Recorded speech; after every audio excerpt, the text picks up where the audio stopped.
시청자 여러분 안녕하십니까. 기자들의 눈 김양훈입니다.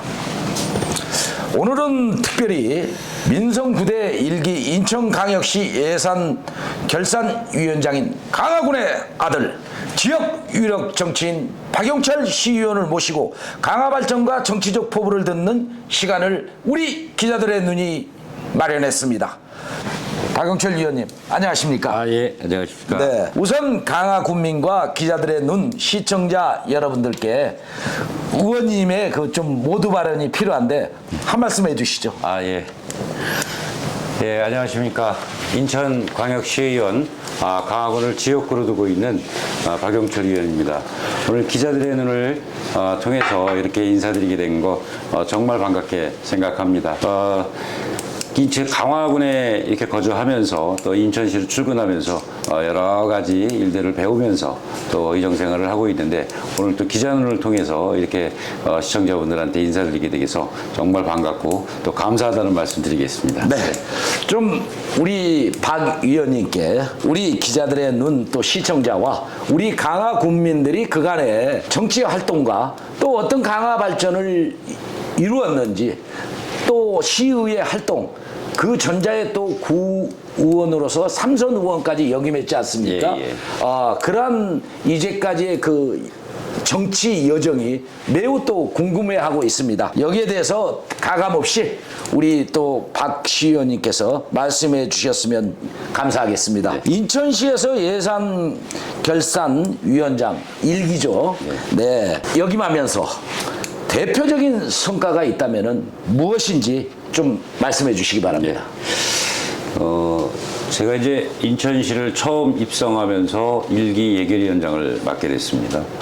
이 인천시에 제가 이제 군의원을 하면서 삼선을 하면서 가장 많이 느꼈던 것이 인천시로부터 강화군이 좀 소외되어 있다라는 생각을 가지고 일을 했었습니다. 네. 인천시에 올라가서 막상 그 시의원으로서의 일을 접해보니까 인천시 행정이 도시행정이면서 또 그 신도시와 원도심으로 구분되어 있는 그런 그 도시행정을 펼치고 있었어요. 그래서 저는 거기에 하나를 좀 덧붙였다라고 말씀드릴 수 있습니다. 인천시는 원도심, 신도시, 농어촌 지역 네. 이렇게 세 가지로 구분을 해서 네. 모든 면에서 형평성에 맞게 분산으로 예산도 편성이 돼야 되지 않나. 네. 그래서 저는 자부컨대 인천시에는 농어촌 지역, 도서 지역, 강화와 옥林군을 포함한 도서 지역이 분명히 존재하고 있다는 것을 네. 널리 큰 틀에서 알렸다고 저는 생각합니다. 그렇습니까? 첫 번째 질문 잘 들었습니다. 또 향후 강화군을 위한 의원님의 의정 활동 중 가장 중점적인 사안으로 추진해야 된다고 한다면은 무엇을 꼽을 수 있는지 말씀해 주십시오. 예. 강화군은 규제에 묶여 있는 도시라고 해도 농어촌 지역이라고 해도 과언이 아닙니다. 네. 어느 한 것을 예를 들자면 주택을 짓더라도 문화재보호법의 규제를 받아야 되고 그다음에 군사보호법에 대한 규제를 또 적용을 해야 되고 네. 넓게는 수도권 정비법이라는 것에 걸려 있습니다. 그래서 다른 관광객들이나 다른 우리 그 외 지역에 사시는 분들은 지붕 없는 박물관이다. 강화는 청정 지역이다. 맞습니다. 근데 그것을 지켜내기 위해서 그만큼 규제가 따랐다는 거예요. 네. 그래서 그것을 인천시로부터 규제되어 있는 부분들도 상당히 많이 있습니다. 네. 그래서 저는 그런 부분들에 대한 것들을 하나씩 해결해 나감으로써 국민들 재산권도 보호하고 네. 또 저는 규제를 다 풀자는 얘기는 아닙니다. 네. 규제와 개발이 네. 같이 공유할 수 있는 네. 이런 강화군으로 만들어 보자라는 생각으로 네. 인천시에 뛰어들었습니다. 참 우리 강화 국민들이 우리 박 의원님의 활동 참 든든할 줄로 생각이 됩니다. 다음 질문입니다.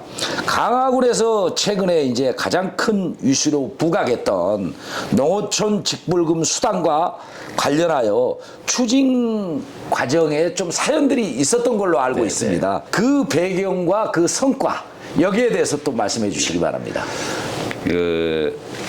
지난번 8대 때죠. 네. 민선 8대 때 거의 이제 선거 얼마 안 남겨놓고 한 6개월 정도에 남겨놓고 박남춘 시장님 때 네. 이 부분이 이제 채택이 돼서 조례로 제정이 돼서 인천시에도 농어촌 직불금 이제 수당이 체결이 됐습니다. 네. 근데 너무 촉박하게 이게 조례가 정해짐으로 인해서 네. 거기 조항으로 보면 뭐 여러 가지 조례의 조항이 있지만 네. 각 군구에 협의를 해서 통해서 지급할 수 있다라는 내용이 있어요. 네. 그러면 협의를 한다는 거는 과반수 이상이 넘어야 된다는 얘기잖아요. 근데 인천시를 아까도 전자에도 말씀드렸지만 농어촌 지역은 강화웅진군을 빼고 나면 네. 특히 강화군이 70% 80%를 차지하지 않습니까? 네. 그럼 나머지 구에서는 관심조차가 없는 거거든요. 이게 1인당 주는 금액도 아니고 세대당 농사를 짓는 어민으로서의 또 활동하시는 분들에 대한 세대별로 5만 원씩을 주는 거라서 네. 별로 관심이 없었습니다. 네. 그래서 반대 의견이 굉장히 많았었죠. 네. 그리고 인천시로부터 또 예산이 네. 5대 5로 책정이 돼 있었습니다. 인천시에서 25,000원, 강화군에서 25,000원 이렇게 책정이 돼 있었는데 네. 이번 이제 9대가 되면서 강화군의 유천호 군수님이 되면서 이것은 조금 불합리하다. 물론 예산은 전체적으로 보면 80억이 넘는 예산이지만 강화군이 80%를 차지하고 있다면 강화군의 재정 자립도나 예산 편성으로 봐서는 5대 5로 하기에는 굉장히 부담스럽다. 네. 이렇게 해서 시장님하고 유천호 군수님하고 정무적으로 서너 번 만나서 그 대화하고 푼 결과가 이번에 조례를 전면 개정을 하고 인천시에서 70%, 네. 또 강화군에서 30%라는 대단한 성과를 얻어냈습니다. 이것이야말로 정말 군수님의 역할이 가장 컸었고 또 시장님의 큰 결심에 정말 감사드립니다. 아이고. 국민의 한 사람으로서. 우리 그래도 네. 강화군의 아들 네. 박용철 시의원의 또 역할이 굉장히 큰 걸로도 알려졌습니다. 감사합니다. 그리고 이제 네 번째 질문인데요. 우리 이제 박용철 시의원께서는 강화군 의원을 이제 3선을 하셨지 네, 않습니까?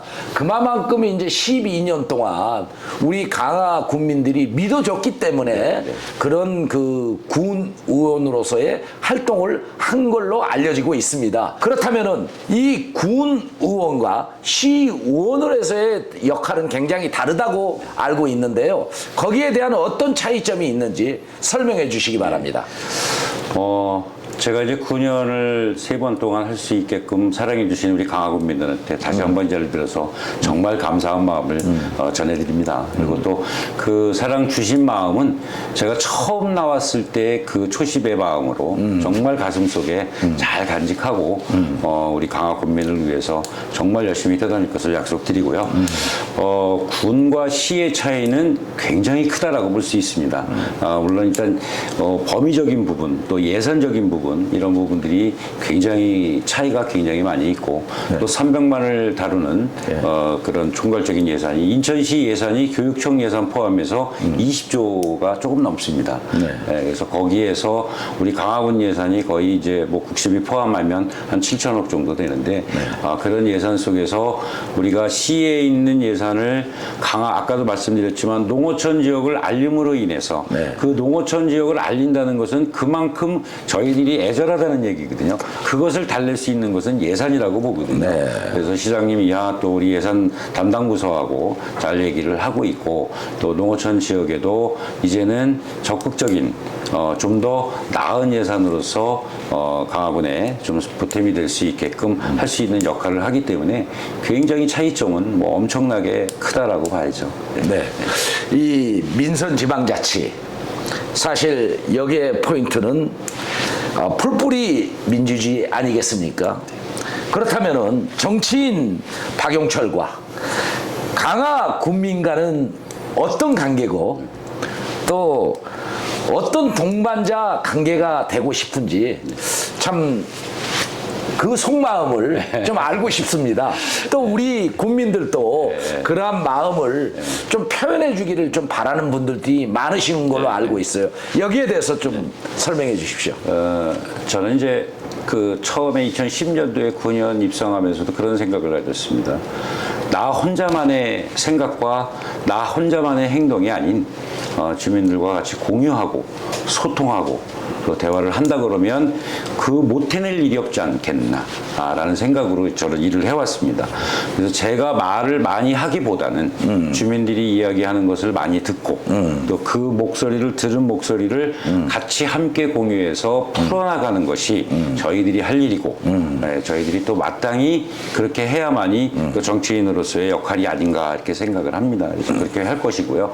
또 제가 앞으로도 뭐 마찬가지일 겁니다. 제가 정치를 계속 하는 한 항상 주민들과 소통할 것이고 주민들과 의논할 것을 이 자리를 빌어서 꼭 약속을 드립니다. 네. 강화 유력 정치인 박영철 시의원께서는 강화 발전에 어떤 방식이 참 강화를 위한 중요한 핵심인지에 대해서 좀 듣고 싶습니다. 우리 기자님께서 말씀하신 것처럼 유력 정치인은 아니고요. 열심히 하고 뭐 기대하는 정치, 기대되는 정치, 최선을 다하는 정치인으로 알겠습니다. 말씀드리겠습니다. 네네네. 그래서 저는 이제 아까도 전자에 말씀드렸지만 강화군은 규제와 개발이 함께 발전이 돼야 강화군이 살아남을 수 있다라고 저는 개인적으로 생각을 합니다. 네. 제가 이제 인천시에 제일 처음에 올라가서 예결위원장이 되면서 제일 먼저 했었던 일이 강화 영종관 대교 건설, 물론 또 우리 자유 남단의 강화 남단의 경제자유구역으로 묶는 일 이런 부분들에 대한 거를 연구에도 제가 좌장이 돼서 지금 시작을 하고 있고 또 작년도 그 본 예산에 제가 30억 이상 용역비를 세웠습니다. 물론 이제 그것은 저 혼자만이 한다고 해서 되는 것은 아니고 이것을 이제 거꾸로 거슬러 올라가 보면 윤석열 대통령이 강화에 후보 시절 1월 1일 날 오셔서 공약한 부분입니다. 영종강화간 대교를 놓겠다. 이 부분에 대해서 수도권 정비법에서 해제 한번 해보겠다라고 하신 부분이 공약 사업으로 되셨고 또 대통령으로 취임을 하셨기 때문에 저희들은 그 약속을 꼭 믿어줄 거라고 믿고 또 유정복 시장님이 당선이 되시면서 함께 공유했던 부분이 재물포 르네상스 이 부분이 또 그 영종대교하고 강화 남단의 경제자유구로 묶는 부분하고 같이 연결이 돼 있는 부분입니다. 그래서 저는 대통령 임기 또 우리 민선 부대 임기 내에 이것이 시작이 돼서 이것이 함께 이루어진다 그러면 강화는 다른 사람들은 그렇게 얘기합니다. 영종에서 강화간 다리가 생기면 우리 강화군은 제2의 제주도가 될 수 있어 라고 말을 합니다. 저는 단호코 이렇게 말씀드릴 수 있습니다. 강화는 영종강화간 대교가 생성이 되고 수도권 정비법에서 제외가 된다면 제1의 제주도를 만들 수 있다. 저는 국민과 함께라면 그렇게 할 수 있다라고 정말 자부심을 갖고 있고요. 그것을 위해서 총력을 다할 것입니다. 참 강화군 정말 복받은 원도신 같습니다. 참 이렇게 그 정치인들을 활발하게 키워낼 수 있다라는 거, 강화 군민들의 참으로 단결된 힘이 아닌가 생각이 됩니다. 자, 마지막입니다. 추석 명절이 이제 곧 며칠 안 남았지 않습니까? 그런데 우리 강화 군민들 또 뭐 강화군에서도 굉장히 원도신과 함께 해요. 그러면서 뭐 앱으로 또 홍보를 많이 하고 있더라고요. 그래서 저도 뭐 기사를 또 썼고, 그러한 이 강화군이 선제적으로 이렇게 나가는 것을 보면서 강화군 참 이 고유 명절 이런 내용에 대해서도 참 열심히 하는 행정을 하고 있구나, 그걸 느꼈었고요. 또 지역 우리 시의원으로서 이 추석 명절 또 우리 국민 여러분과 인천 시민과 우리 강화 군민들에게 어떤 메시지를 남길 것인지 말씀해 주시고 인터뷰를 마무리하도록 하겠습니다. 이제 며칠 있으면 정말 1년 중에 큰 명대사인 대명사인 이제 한가위가 다가오고 있습니다. 예전에 한가위는 정말 풍요롭고 또 마음 또한 풍요로웠는데 요즘은 이제 고금리 또 고유가 시대로 인해서 굉장히 어렵고 힘든 그런 이번 명절을 맞지만 그래도 가정의 행복과 또 풍요로움이 함께하는 그런 한가위 되시기를 정말 진심으로 강화 주민의 한 사람으로서 또 우리 강화 국민들한테 인사를 먼저 드리겠습니다. 그리고 저를 시의원으로 보내주신 그 마음, 우리 강화 국민들의 마음 저는 절대 잊지 않고 또 국민이 원하는 방향, 또 국민이 주시는 메시지 잘 전달해서 저를 믿고 맡겨주시면 다른 것으로 보답해드리지는 못하지만 제가 드러나는 성과 이것으로 꼭 주민들한테 보여드리고 그 성과로 보답해드리겠다는 약속 드리면서 네. 정말 풍요로운 한가위 되시길 진심으로 기원드리겠습니다.